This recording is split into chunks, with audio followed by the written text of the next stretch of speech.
来，乡亲啊，继续来讲，鸡卵的风波是继续咧炭烧。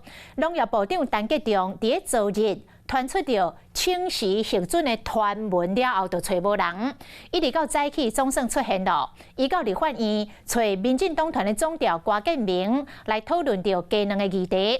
卫福部处长王必胜嘛做伙讨论。陈吉仲回应着鸡卵的议题是强调讲。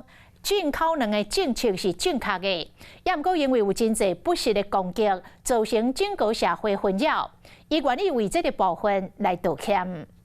多的不实的攻击，造成农业部同仁的这一个压力，甚至造成了整个这样的攻击，造成了整个社会的纷扰。我愿意为这样的纷扰来道歉。好，谢谢。农业部长陈吉仲风声讲清时了后，头一摆露面，到立法院找郭建明参详鸡卵议题。鸡蛋的专案进口政策是正确的，效益是高于成本的。讨论一些鸡蛋相关的事情嘛。那是为了礼拜五立院的攻防来做准备。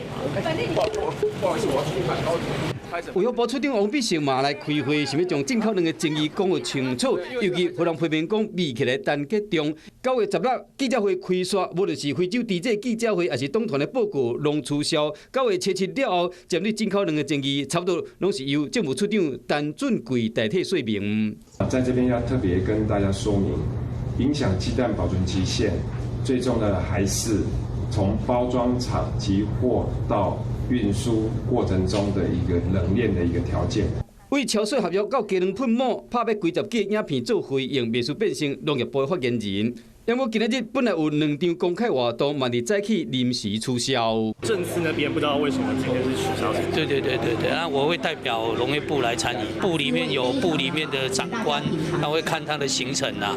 为处理厂商的争议到进口卵的食安问题，这个卵的危机一直扩大，这成价较无2个月，农业部恐惊再搁加强沟通，才当化解全民的顾虑。Hello， 大家好，我是林依文。想要抢先掌握最及时的新闻资讯吗？赶快订阅、按赞、开启小铃铛，锁定华视新闻的 YouTube 频道。